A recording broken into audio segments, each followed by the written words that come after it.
की आशा में कौन बचाने वाला है। सब में सब ही ते न्यारा, जो सब जगह है और सबसे भिन्न भी। उनके ज्ञान को प्राप्त करने के लिए क्या करो? मनस्तत्वाय, मनस्तत्वाय क्या?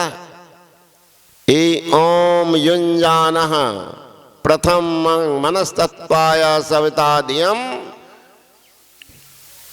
वो हे परमात्मा, इस संसार में मुझे भेजा है, सीखना क्या है, सीखना क्या है? जो बुद्धि को देने वाला है। बुद्धि कोई बाजार में तो बिकती नहीं है। Science power is a best power from the arms power. ज्ञान बल सब बल से बढ़ करके, वो बल कहाँ मिलेगा? बाजार में नहीं। बिनु सत्संग ज्ञान न उपजे। ज्ञान की खेती सत्संग में होती है। बिनु सत्संग ज्ञान न उपजे, कर लो जतन हजार रे। अब ब्रह्मानंद खोज गुरु पूरा, उतरे भवजल पार रे। ज्ञान की उपज होगी सत्संग में। कर सत्संग गुरु खोज, करिए चुनिए गुरु सच्चा। अब बिनु गुरु सदगुरु के पंथ सब कच्चा ही कच्चा। निर्णय होगा कैसे पर अपने को समर्पित करें। तो जो अनंत परमात्मा को प्राप्त किए हुए महापुरुष होते हैं, वे संत कहलाते हैं, संत कहलाते हैं। इसलिए संत कबीर ने कहा, परम पुरुष की आरसी असाधुन ही की देह। लखा जे चाहिए अलख को तो इन्हीं से लख ले, इन्हीं में लख ले।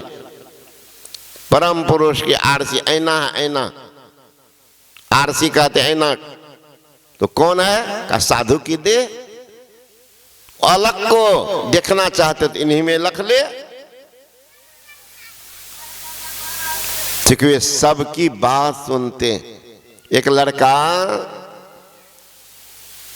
शादी करके लौटा था, कुछ बदमाश उनके साथ हो गया। ट्रेन में घुसा तो उनको मौका नहीं लगा लुटने का। गंतव्य स्थान में पहुंचते पहुंचते रात्रि हो गई। उतरा तो गुंडा बदमाश भी उतर गया प्लेटफॉर्म पर। लड़की अभी पहली बार ससुराल जा रही है, उनको तो कुछ भी आइडिया नहीं, पता नहीं। अपने पति से पूछती है कि यहां से आपका घर कितना दूर है? लड़का ने कहा 5-6 किलोमीटर। का सवारी का देखो न, समस्या तो यही है कि 6 किलोमीटर के बीच में न कोई गांव है और न कोई सवारी वाले तैयार होते। क्योंकि स्टेशन पर खुराफात लोग रहा करते हैं, देखा कि यात्री अकेला है तो छीन लेते हैं, मारपीट कर देते हैं। इसे रात में कोई रिक्शा टेम्पो वाले तैयार नहीं होते, पैदल ही चलना पड़ेगा। लड़की कहती है कि सुनिए ना, अंधेरी रात में हम दोनों का चलना ठीक नहीं, क्योंकि आपके पास रुपया पैसा है और मेरे पास भी जेवर है। कुछ जेवर माँ छिपा करके भी दी है जो कोई नहीं जाने। तो जान को जोखिम नहीं दीजिए। चलिए, स्टेशन के अगल बगल में धर्मशाला तो होगा, कहाँ धर्मशाला तो है। चले उसी में रात में ठहर जाएंगे, सुबह निकल जाएंगे। लड़का कहता ठीक ये कहती हो, चलो। तो गुंडा जो सुन रहा था खड़ा होकर 3 ठो एक आगे आया, भाई साहब आप लोग को कहाँ जाना है? तो लड़का बता दिया अमुक गांव। तो लड़का कहने लगा, देखिए ना भाई साहब, हम लोग भी उधरे जाने वाले हैं, हम लोग पंजाब कमाते हैं, 1 साल पर घर लौटे हैं, साल भर की कमाई हम लोगों के पास में है और साथ में है। हम तीनों विचार कर रहे थे कि चलोगे कि नहीं चलोगे, धर्मशाला में ठहरोगे, ये विचार हो रही थी कि रात में जाना ठीक नहीं। लेकिन आप लोग जो बात कर रहे थे तो हमें लगा उधरे के यात्री ये आपके गांव से 3 किलोमीटर और आगे हम लोगों को जाना है। यहाँ धर्मशाला में ठहर के रात भर मच्छर से क्या कटवावे, मच्छर तो खा जाएगा। इसलिए अच्छा है कि 2 आप हैं, 3 हम हैं, 5 आदमी हो गए, 5 को चलने में कोई भय नहीं। चलिए चलिए। लड़का तैयार हो गया। लड़की कहती है कि इस 5 में से इस 3 में से किसी को आप पहचानते हैं? कहा नहीं। कहा विचित्र आदमी आप मारा, अनजान के साथ रात में चलने को तैयार। चुपचाप चलिए, धर्मशाला में ठहर जाएंगे। वो गुंडा बदमाश लड़का कहता, क्या बोली? रात में कोई देखने वाला नहीं है। लड़की थी धर्मात्मा, धर्मशीला। अभी वो देखिएगा कितने बच्ची है माँ के साथ बैठकर सुनती है। माँ का असर बेटी पर ज्यादा पड़ता, बाप का असर बेटा पर जल्दी नहीं पड़ता। तो जहाँ 8 साल हुआ उड़ात हो गया, उड़ने लगा, पंखा लग गया, कहाँ जाएगा न जाएगा।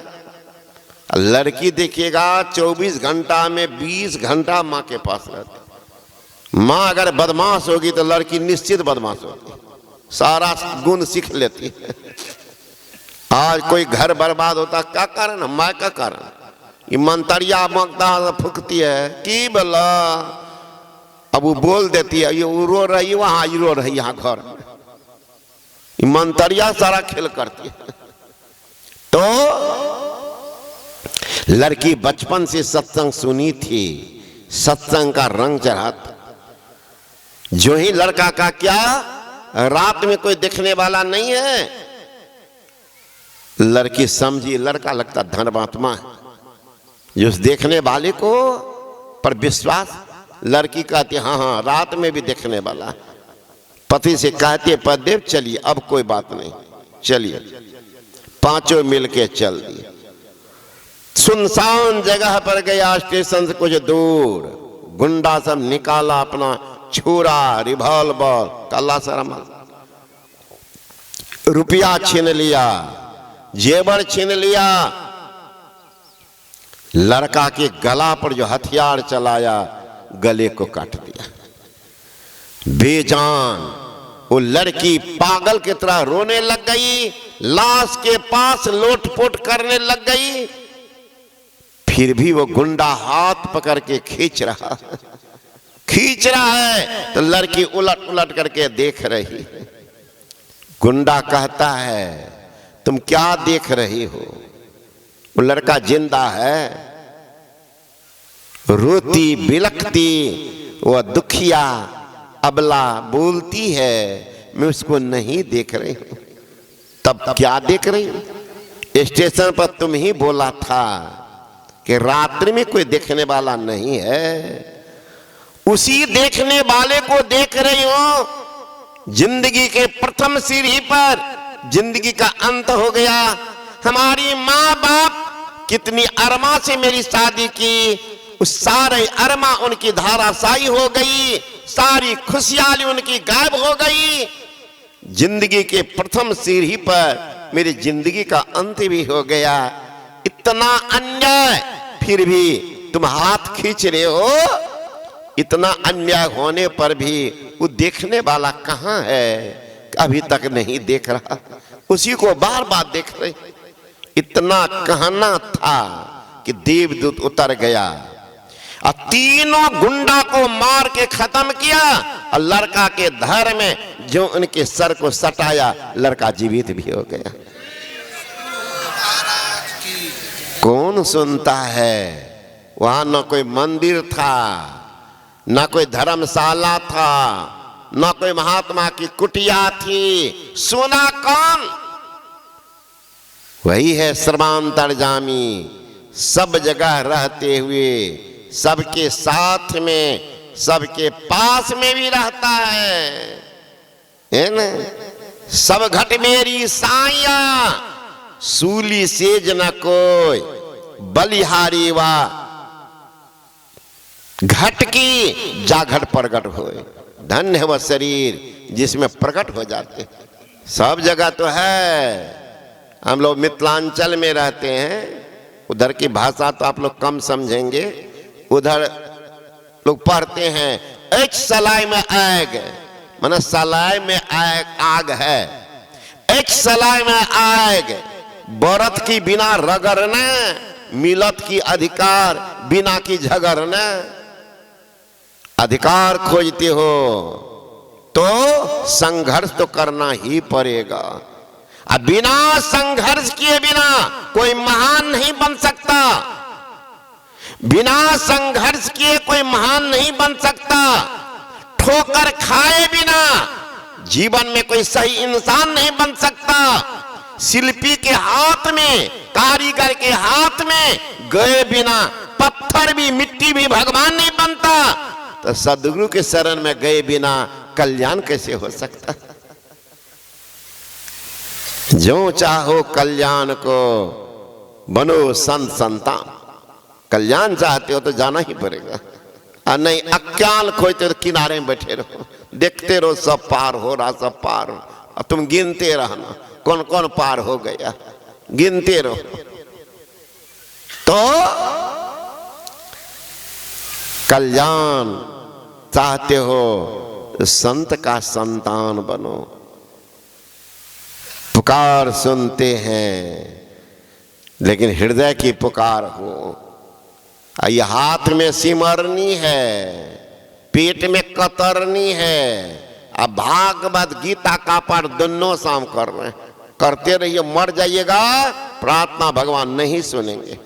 हाथ सिमरनी, अब पेट कतरनी, अब पढ़े भागवत गीता।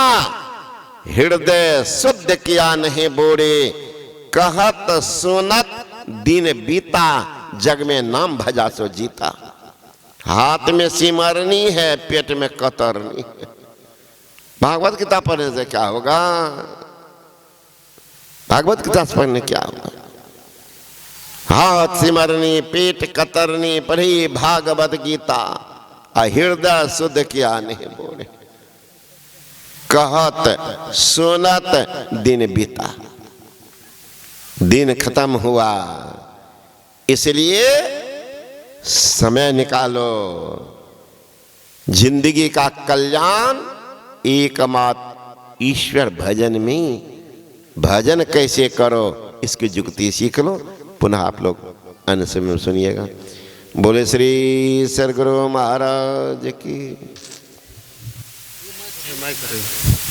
श्री सद्गुरु महाराज की जय। अभी हम सबों ने पूज्य आचार्य श्री से सुना कि अगर व्यक्ति को सच्ची निष्ठा हो और ईश्वर पर विश्वास हो तो ईश्वर उन्हें हर जगह, हर क्षण, हल पर और सृष्टि के हर कण कण में सुनने वाले होते हैं। असहायों को सहारा देने के लिए कभी भी प्रकट हो जाते हैं। और उन्होंने जो वाक्यांश कही, एक सुभाषितकार ने छंद में पिरोने का काम किया कि जिंदगी जीना यूं आसान नहीं होता, बिन संघर्ष कोई महान नहीं होता, जब तक पत्थर पर भी ना पड़े हथौड़े की प्रहार वो भी भगवान नहीं होता। और हरि की कथा तो अनंत है, अनंत हरि कथा अनंता, बहुविधि कहीं सुनहि सब संता। आगे का भी 3 पाली का सत्संग शेष है। आप सभी धर्मावलंबियों से आग्रह है कि और अधिक से अधिक संख्या में जुटकर सत्संग करेंगे और पूज्य आचार्य श्री के द्वारा कुछ इनके अपने हृदय की अंतरात्मा की